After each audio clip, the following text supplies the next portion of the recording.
ውጊያው አይንዛዛም። እድሜው በጣም አጭር ነው። ጀነራል ባጫ ደበሌ 10 ወታደሮች በአንድ ጊዜ ተገደሉ። ያልተቀደሰው የጠላት ጋብቻና ሴራ። በተወሰደው እርምጃ ብዙሃን ቆስለዋል። ጉዳቱም ከፍተኛ ነበር። የአይን እማኞች። ወልቃይትን ከአማራ የመነጠል የህወሓት ሴራ። የአሰብ ነዳጅ ማጣሪያ አሳዛኝ የታሪክ ጉዞ። የኤርትራና የህወሓት የጥፋት ቀመር። ሰላም ጤና ይስጥልን። የተወደዳችሁና የተከበራችሁ የሀቅና ሳቅ ሚዲያ አድማጮቻችንና ተመልካቾቻችን የዕለቱን ወሳኝ መረጃ የዜና ዝግጅት ይዘንላችሁ ቀርበናል። በዛሬ የወሳኝ መረጃ ፕሮግራማችን የሀገር ውስጥና የውጭ መረጃዎችን ወደ እናንተ እናደርሳለን። ውጊያውን አናንዛዛውም ሲሉ ጀነራል ባጫ ደበሌ ተናገሩ። ሱዳኖች ጦርነት እጀምራለሁ ብለው ካሰቡ አናንዛዛውም። የሱዳን መንግስት የራሱን ጦርነት ሳይጨርስ ወደ ኢትዮጵያ የሚያልፍ ከሆነ እድሜው አጭር ነው፣ ይጠፋል። የኢትዮጵያ መንግስት ያለውን ሙሉ አቅምና ኃይሉን ተጠቅሞ መጨረስ ነው የሚፈልገው። እንደ በፊቱ የሚንዛዛበት ምክንያት በአጭር ጊዜ መጨረስ ነው። እንደ በፊቱ ምሽግ ይዘህ ደጀን ይዘህ እረፍት አድርገህ እንደገና ላደራጅ ወዘተ በሚል የምትሯሯጥበት አይደለም። ውጊያው በቴክኖሎጂ ነው ሲሉ ጀነራል ባጫ ደበሌ ተናግረዋል። በራያ አላማጣ ወረዳ የድሮን ጥቃት መፈጸሙን ምንጮች ተናግረዋል። ጥቃቱ የተፈጸመው በግመል የተጓጓዘ መሳሪያ ታጣቂዎች ሲቀባበሉ ነውም ተብሏል። ጥቃቱ ዛሬ ነሐሴ 4 2018 ዓ.ም 2 ሰዓት አካባቢ በራያ አላማጣ ወረዳ የመረዋ ንዑስ ወረዳ ተደጋጋሚ የድሮን ጥቃት መፈጸሙም ታውቋል። እንደ የአካባቢው ምንጮች ገለጻ ከሆነ ጥቃቱ በመረዋ ሁለተኛ ደረጃ ትምህርት ቤት አካባቢ በሚንቀሳቀሰው አርሚ 26 በሚባለው የህወሓት ታጣቂዎች ላይ መሆኑም ተገልጿል። 4 ጊዜ ጥቃት መፈጸሙም ነው የተነገረው። ጥቃቱ በታጣቂዎች ላይ ጉዳትም አስከትሏል። የተጎዱ ታጣቂዎች ወደ አላማጣ ለሕክምና እየተወሰዱ እንደሚገኙም ዘገባው ያመለክታል። ድሮኑ አሁንም በአካባቢው ላይ አሰሳ እያደረገ ይገኛልም ነው የተባለው።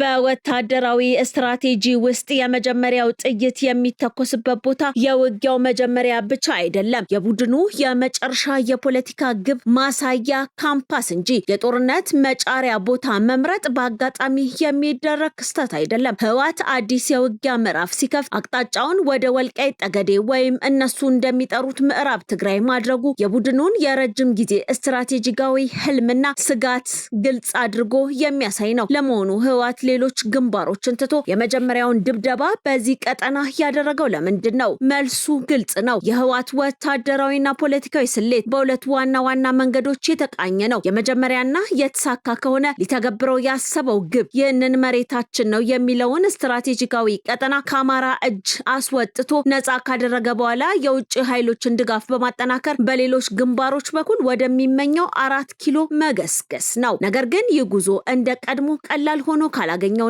የማያስኬድ አካል ከሆነ ሁለተኛውን ዋነኛ ስትራቴጂ ይቃኛል። ይኸውም ያንን ቁልፍ መሬት በመያዝ ክልሉን በማስጠበቅ ወደ ትግራይ ሊገባ የሚችለውን የመከላከያ ሰራዊትና ሌላውን ኃይል መከላከል ነው። ይህም የተነቃበት ይመስላል። ሀገራችን በምስራቅ አፍሪካ አዲስና አስተማማኝ የኃይል ሚዛን እየፈጠረች መሆኑ ታውቋል። ኢትዮጵያ በምስራቅ አፍሪካ የነበራትን ታሪካዊ ተጽዕኖ ፈጣሪነት ወደ አዲስ የከፍታ ምዕራፍ ያሸጋገረችበት ሚስጥር ከቴክኖሎጂ ጋር የተሳሰረውን የደህንነት ግንባታዋን የተገነዘቡ የውጭ የውስጥ ኃይሎች አስደምሟል። ከአየር ክልል ጥበቃ እስከ ሳይበር ምህዳር፣ ከስትራቴጂካዊ ሚሳኤሎችና ድሮኖች እስከ ዲጂታል ፎረንሲክ የወደፊቱን የጦርነትና የደህንነት ሜዳ ሙሉ በሙሉ በተቆጣጠረ ዘመናዊ መዋቅር ሀገራዊ ሉዓላዊነትን የማይደፈር አድርጋለች። የአባይና የአፍሪካ ቀንድ ዕጣ ፈንታ በሚወሰንበት በዚህ ስትራቴጂካዊ የታሪክ ወቅት የህዝቧ የማይበገር አንድነትና የጸጥታ ተቋማቷ የላቀ ዝግጁነት ሀገሪቱ የወቅቱ ቀጠናዊ ኃያል አካል አድርጓታል። ይህ ታላቅ ሀገራዊ ሪፎርም የኢትዮጵያን ጂኦ ፖለቲካዊ ቦታ ከመቀየር ባለፈ የቀጠናውን የኃይል ሚዛን እንደገና የጻፈና የመጪውን ትውልድ ብሩህ ህልውና በጽኑ መሰረት ላይ የተከለ የማሸነፊያ ማህተብ ነው።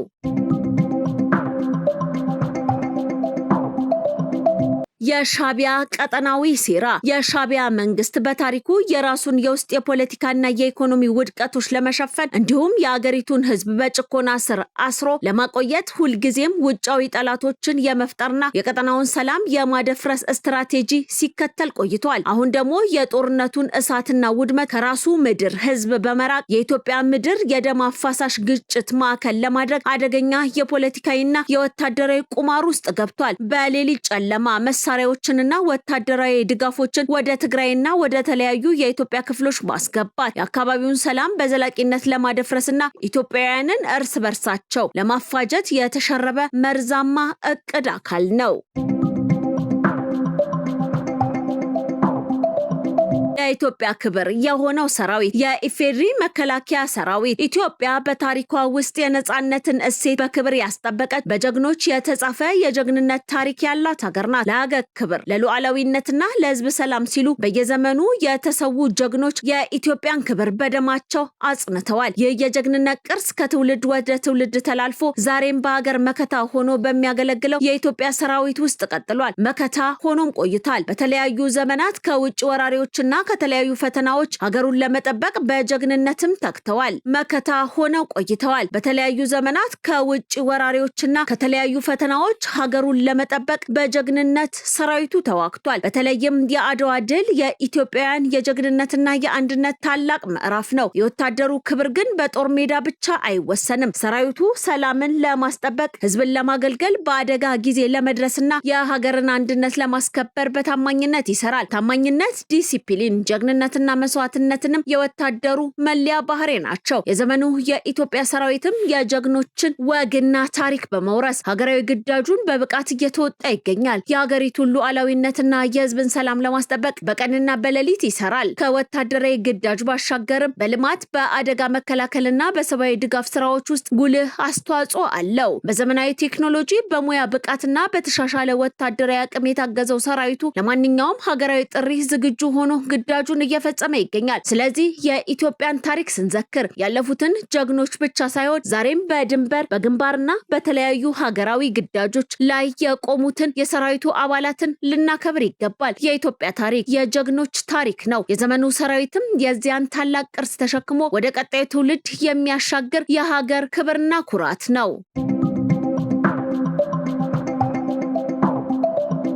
የህወሓት አመራር ከኤርትራና ከሌሎች ኃይሎች ጋር ፈጠር ነው ያሉት ጥምረት የጥፋት ቀመር ነው ሲሉ አቶ ጌታቸው ረዳ ተናገሩ። አቶ ጌታቸው ረዳ የህወሓት አመራሮች ከኤርትራው ኢሳያስ አፈወርቂ ስርዓትና ከሌሎች ፌዴራል መንግስቱን በሚቃወሙ ኃይሎች ጋር የፈጠሩት ጥምረት በትግራይና በመላው ሀገሪቱ ላይ ታላቅ ጥፋት የሚያመጣ የጥፋት ቀመር ነው ሲሉ ኮንነዋል። አቶ ጌታቸው በማህበራዊ ትስስር ገጻቸው ባስተላለፉት መልእክት እንዳመለከቱት የህወሓት አመራር ቀደም ሲል የፌዴራል መንግስቱን ለማፍረስ ከውስጥና ከውጪ ኃይሎች ጋር የሚያደርገውን እንቅስቃሴ ሲክድ ቢቆይም አሁን ላይ ግን የማይመለሱበትን ወሳኝ እርምጃ መውሰዱን ወደ ኃይል አማራጭ መሻገሩን በአደባባይ እያወጀ ይገኛል። የጥምረቱ ዋና ዓላማ ይላሉ አቶ ጌታቸው ረዳ የህወሓት አመራር ዓላማ የምዕራብ ትግራይን ቦታዎች በሰላማዊ መንገድ ማስመለስ ወይም የፕሪቶሪያውን ስምምነት ማስፈጸም ሳይሆን አዲስ አበባ ያለውን የፌዴራል መንግስት በኃይል መገልበጥ ነው ብለዋል። የኢሳያስ አፈወርቂ ሚና በቅርቡ በሸረሪና የተከሰተውን ግጭት የተማረከውን በርካታ የጦር መሳሪያ እንደ ማሳያ በማቅረብ የኤርትራው ፕሬዝዳንት ኢሳያስ አፈወርቂ ትግራይን ከለላ ለማድረግ ጠቃሚ ሞኞችን በመመልመል በትግራይና በአማራ እናቶችና ህጻናት ላይ ቁማር እየተጫወቱ ነው ሲሉም ተናግረዋል። ለትግራይ ሰራዊት የቀረበው ጥሪ ሰራዊቱ ሊገደደው የሚገባው የህዝብ ህልውና እንጂ ጦርነትን እንደ ጡረታ መውጫቸው ያደረጉ ጥቂት አካላት አለመሆናቸውን በመገንዘብ በቃ ሊላቸው እንደሚገባና የተደቀነውን ስጋት በሰላማዊ መንገድ ብቻ መፍታት እንደሚቻልም አሳስበዋል። ለፌዴራል መንግስቱ ደግሞ የፌዴራል መንግስቱ ለፕሪቶሪያው የሰላም ስምምነት ሙሉ ትግበራ ታማኝ ሆኖ እንዲቀጥልና ተደጋጋሚ ትንኮሳዎች ቢኖሩም ትግስቱን አጠናክሮ የሰላም አማራጮችን ክፍት እንዲያደርግ ጠይቀዋል። በድንበር አካባቢ የሚደረጉ የጦር እንቅስቃሴዎችን ለማረጋገጥ የሳተላይትና የመሬት ላይ ክትትል እንዲደረግ፣ ግጭት የሚቀሰቅሱ ወታደራዊና ፖለቲካዊ አካላት ተጠያቂ እንዲሆኑ፣ የሲቪሎችን ደህንነት ቅድሚያ በመስጠት ከሁሉም ወታደራዊ ኃይሎች ሙሉ ወታደራዊ ግልጽነት እንዲጠየቅ፣ በጦርነት ዝግጅት ፊት ዝምታን መምረጥ የጥፋቱ ተባባሪ መሆን ነው ሲሉ አቶ ጌታቸው መልእክታቸውን አጠናቀዋል።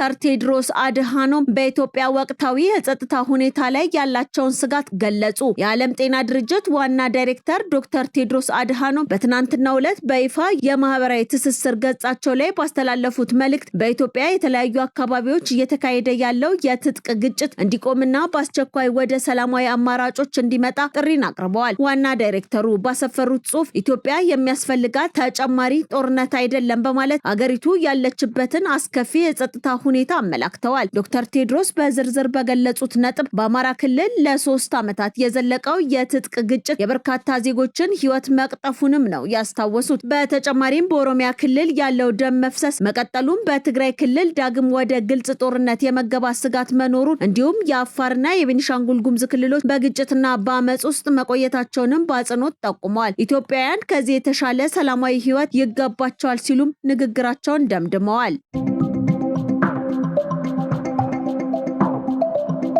ታጣቂዎች ከውጭ ኃይሎች ጋር በመሻረክ ያልተቀደሰ ጋብቻ ፈጥረዋል ሲሉ ጠቅላይ ሚኒስትር ዶክተር አብይ አህመድ ተናገሩ። እኛ ከስር ያለቀቅናቸው ወደ አሰራቸው ቡድን የተገለበጡ አሉም ብለዋል። ጠቅላይ ሚኒስትር ዶክተር አብይ አህመድ በኦሮሚያ፣ አማራና ትግራይ ክልሎች የሚንቀሳቀሱ ታጣቂ ኃይሎች መንግስትን ማሸነፍ እንደማይችሉ ሲረዱ ያልተቀደሰ ጋብቻ መፍጠራቸውን ገልጸዋል። ታጣቂዎቹ ኤርትራና ሱዳንን ጨምሮ ከውጭ ተዋናዮች ድጋፍ ለማግኘት የሚያደርጉትን እንቅስቃሴ ህዝቡ በጥንቃቄ ሊረዳ እንደሚገባ ያስገነዘቡት ጠቅላይ ሚኒስትር ዶክተር አብይ አህመድ ቀደም ሲል ሀገሪቱን በብቸኝነት ይመራ የነበረው ቡድን ያጣውን ስልጣን በኃይል ለመመለስ ማሰቡ ለሀገሪቱ ግጭቶች መንስኤ መሆኑንም ገልጸዋል። ሆኖም እኛ እውነትን ስለያዝን እናሸንፋቸዋለን ሲሉም ተደምጠዋል።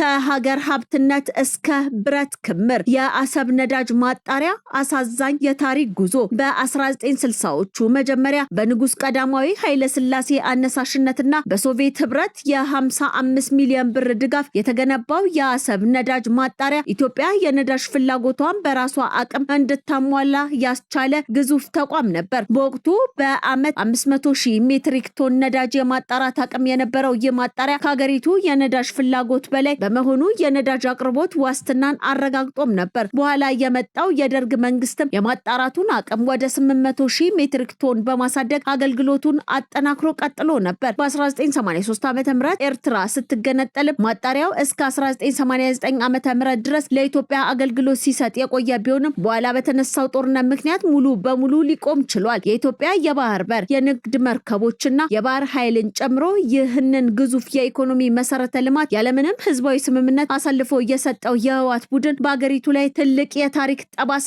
ጥሎ አልፏል። በዚህ አሳዛኝ ውሳኔ ምክንያት ሀገራችን የራሷን ትልቅ ሀብት እንድታጣ ተደርጋለች። የቀደመው ታላቅ የኢኮኖሚ አከራካሪ የነበረው ግዙፉ የአሰብ ነዳጅ ማጣሪያ ባለፉት 29 ዓመታት ያለምንም ጥገናና ጥበቃ በመቆየቱ ዛሬ ላይ ጥቅም የሌለው የብረት ክምርና ምድረ በዳ ሆኖ ቀርቷል።